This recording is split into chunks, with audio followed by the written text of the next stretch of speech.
Today we will see the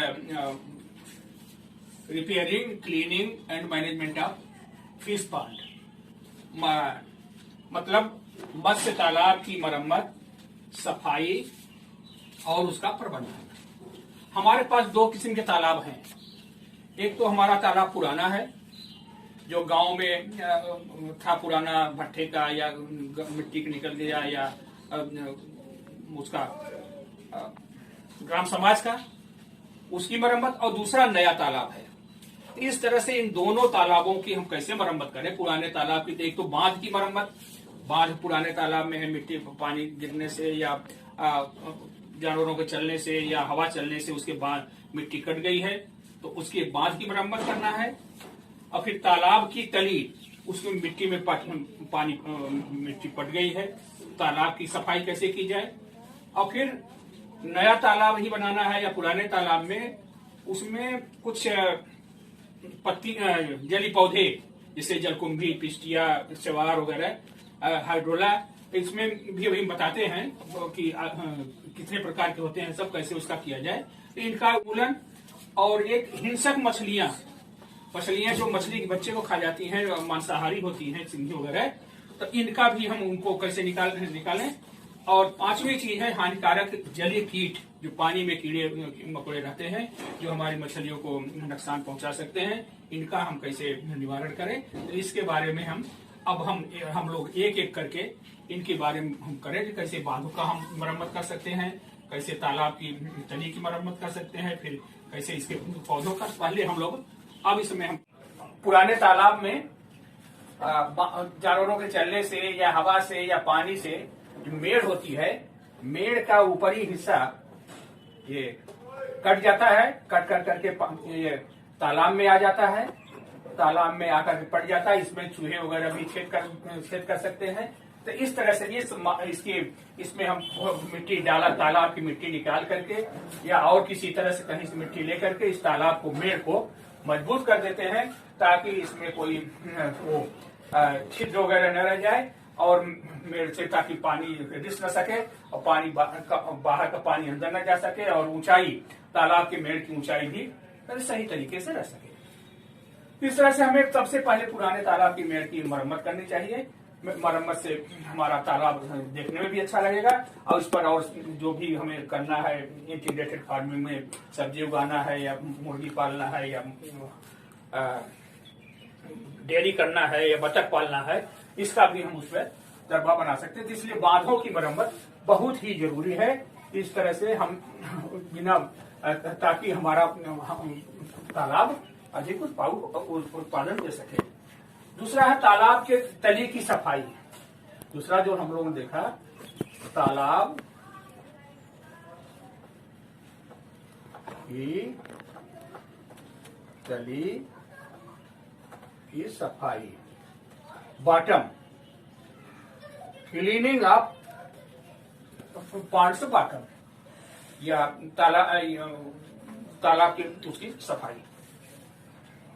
उत्पादन के लिए, अच्छा उत्पादन हो सके मछली उत्पादन के लिए, तालाब की एक निश्चित गहराई होनी चाहिए, और ये गहराई धीरे धीरे बढ़ती जाती है। जैसे जैसे हमारा तालाब पुराना होता जाता है, इसमें मेड़ की मिट्टी बह करके या तालाब की मिट्टी बह करके या चारा डालने से वगैरह से तालाब की तली, तालाब की गहराई एक निश्चित होनी चाहिए। इसका एक मॉड्यूल है, एक बनाया गया है कि इतने गहराई तक अगर हम तालाब रखते हैं तो उसमें सूरज की रोशनी आसानी से पहुंच सकती है, और उसमें मछलियों के लिए भोजन आसानी से पैदा हो सकता है। इसलिए इसकी गहराई एक निश्चित गहराई होनी चाहिए। तो ये गहराई बढ़ती जाती है, तालाब के मेड़ की मिट्टी बह करके या तालाब की और तरीके से बढ़ती जाती है। इसलिए 3-4 साल में एक बार तालाब को सुखा देना चाहिए, और यदि पंप सेट लगा करके वो पानी हम उसका निकाल करके उलचवा दें और पानी सूख जाएगा, तो उसकी तालाब की मिट्टी निकाल करके तालाब की मिट्टी निकाल करके मेड़ पर हम बांध सकते हैं। तालाब की मिट्टी बहुत ही उपजाऊ होती है, उसको हम खेत में डाल सकते हैं, हमारा खेत भी उर्वर हो सकता है और तालाब की गहराई एक निश्चित हो सकती है। इस तरह से तालाब का गहराई निश्चित, तालाब 1.5 से 2 मीटर की भी मरम्मत हो सकती है और तालाब की गहराई भी निश्चित रह सकती है। इस तरह से हमने बताया मेड़ का मरम्मत और तालाब की। तो अब जली पौधों का उन्मूलन, जो तालाब में जली पौधे होते हैं, वाटर प्लांट, एक्वेटिक प्लांट, ये 3 किस्म के हैं। एक तो है जो पानी के ऊपर तैरता रहते हैं, जिसे जलकुंभी, पिस्टिया और छोटे छोटे अलगी वगैरह, जोला, ये सब पानी के ऊपर ही तैरते रहते हैं। इनको निकालने के लिए सबसे अच्छा तरीका यह है कि बांस में किसी डंडे में रस्सी बांध करके उसी के जरिए से या टोकरी के जरिए से उसको खींचा जा सकता है, या लेबर लगा करके इसको हम बाहर निकाल सकते हैं। इस तरह से हम तालाब के ऊपर जो तैर रहे हैं खरपतवार, पौधे, पिस्टिया वगैरह, इनको हम निकाल सकते हैं। ये बड़ा ही नुकसान करते हैं। ये सूरज की रोशनी को जमीन के पानी के अंदर नहीं जाने देते। जब सूरज की रोशनी पानी के अंदर नहीं जा पाती है तो वहाँ वो प्लैंकटन वगैरह नहीं बन पाते हैं, जिससे मछलियों का उत्पादन कम हो जाता है। इनका निकाल देना बहुत ही जरूरी। इसीलिए कहा जाता है कि तालाब के मछली वाले तालाब में सिंघाड़ा लगाना बड़ा ही वो उत्पादन कम कर देगा, क्योंकि वो पानी उपजाऊ नहीं रहेगा। दूसरे किस्म के होते हैं पानी में डूबी हुई, कुछ ऐसी भी खरपतवार हैं, घासें हैं जो पानी में पूरी तरह से डूबी होती हैं, जैसे आइसोपोम, जैसे ये है नाइट्रेला, हाइड्रोला, हाइड्रिला वगैरह, पानी में एकदम डूबे रहते हैं, पानी के अंदर जड़ बनाए रहते हैं, पानी के अंदर ही बढ़ते रहते हैं। इन सबको निकालना थोड़ा सा कठिन है। इसके लिए हमें रासायनिक तत्वों, रासायनिक पदार्थों का भी इस्तेमाल कर सकते हैं। तमाम किस्म से जो निकली हैं तमाम ये आपके हार्बिसाइड जो बाजारों में बिक रहे हैं, जो खेतों में हम लोग डालते हैं हार्बिसाइड के लिए, खरपतवार नाशक, इन पे आपको तो 2,4-D भी कर सकते हैं इस्तेमाल, प्रोटान भी कर सकते हैं, चौड़ी पत्ती वाले और सकरी पत्ती वाले, या नाबूद, टोटल, जितने भी हैं, इसका हम इस्तेमाल करके उसमें पानी में इसको हम निकाल सकते हैं। ये भी हमारे उसमें ऑक्सीजन की मात्रा को कम कर सकते हैं और पानी के उत्पादन कम कर सकते हैं। तीसरे किस्म के होते हैं जो पानी के किनारे, तालाब के किनारे उगे रहते हैं, जिसमें इसमें कीचड़ वाले पौधे होते हैं, कमल भी हो सकता है, आइसोपोमिया, जूसिया और लरई वगैरह, ये सब सारी चीजें ये रहती हैं। इनके लिए रासायनिक पदार्थ कोई भी हम ले सकते हैं, जो भी हमको मिल जाए आसानी से, जिससे हमें खरपतवार नाशी जो होते हैं, इसका हम इस्तेमाल करके इन खरपतवार को हम नष्ट कर सकते हैं। या आसान तरीका है कि छोटा तालाब हमारा, तो हम आदमी मैनुअल लेबर लगा करके इसको हम पानी सफाई कर सकते हैं।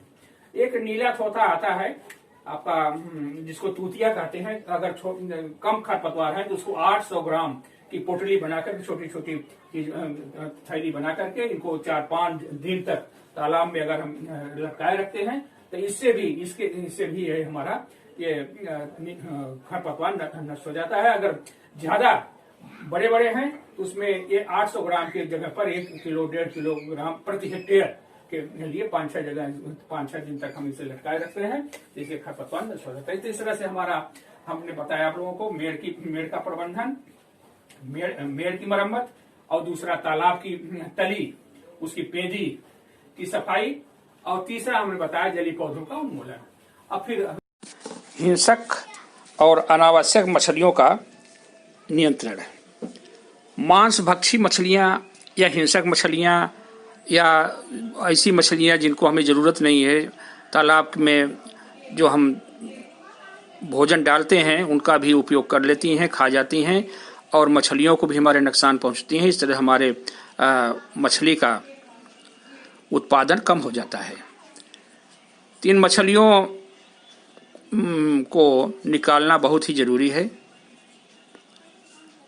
और इनमें मुख्य रूप से आपकी गिरई, सौर, मांगुर, पबदा, सिंघी, पढ़न, टेंगर, कवई, कुचिया, बाम, ये सब मछलियाँ आती हैं, जो कि हम अनावश्यक हैं, इनका उत्पादन कम होता है और ये भोजन का उपयोग कर लेती हैं और हमारी जो मछलियां हैं जिनको हम पाल रहे हैं उनका उत्पादन कम हो जाता है। कुछ और मछलियां हैं जैसे चरहा, सिधरी, कौआ, चलहवा, चनरी, ये भी हैं जो कि तालाब में आ जाती हैं, किसी तरह से आ जाती हैं, तो इनका भी निकालना बहुत ही जरूरी है। एक तो तरीका यह है कि जाल डाल करके निकाला जा सके या तालाब को सुखा कर निकाला जा सके, या इसमें हम विष का प्रयोग करके इसको हम निकाल सकते हैं। और पानी को सुखा करके निकालना है अगर हमें, तो पानी को सुखाना, पानी कम है तो उसको हम लेबर लगा करके उलचवा सकते हैं, या फिर हम पंप सेट से लगा करके पानी को सक्शन पाइप से खींच करके बाहर हम कर सकते हैं। जिससे हम सिंचाई भी कर सकते हैं, हमारे खेत में भी उपयोग आ सकता है और तालाब भी हमारा सूख सकता है। तालाब में ऐसी जगह हो जहां पानी भी हमारा भरा जा सकता हो, कि हमारा एक ट्यूबवेल हो जिससे हम पानी उसमें भर सकते हो। तालाब पूरा निकाल लेने से जो तालाब सूख जाएगा, इसमें जितनी भी मछलियां होगी, हानिकारक कीड़े भी होंगे, ये भी साथ साथ निकल जाएंगे। और इनसे जो वनस्पतियां होगी, जो खरपतवार हैं, वो भी सूख जाएंगे, उनको भी हम सफाई कर सकते हैं। तालाब की मिट्टी भी, पेदी भी साफ हो सकती है। तो इस तरह से मछलियों को पकड़ करके निकालना, जाल द्वारा मछलियों को पकड़ कर निकालना हो सकता है, परंतु ये दोनों विधियों में से हिंसक मछलियों को नष्ट करना संभव न हो तो विष का प्रयोग कर सकते हैं। कुछ जहरीले रसायन, इसके प्रयोग से हम हानिकारक मछलियों को मार सकते हैं। लेकिन ऐसा रसायन हो जिसका प्रभाव तालाब में कम समय तक हो, ताकि हम जल्दी से उसमें मछलियां पाल सकें।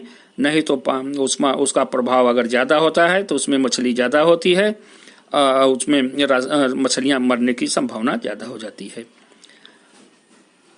हिंसक मछलियों को मारने के लिए ब्लीचिंग पाउडर या क्रोटेन बीज का पाउडर, डेरिस एक चीज़ होता है, जड़ है, डेरिस पौधा है, उसकी जड़, महुआ की खली बहुत ही उपयुक्त पाई गई है, जिसमें महुआ की खली का उपयोग ज़्यादातर किसान करते हैं। नुआन या 2,4-D, इसका भी हम इस्तेमाल करके मछलियों को मार सकते हैं।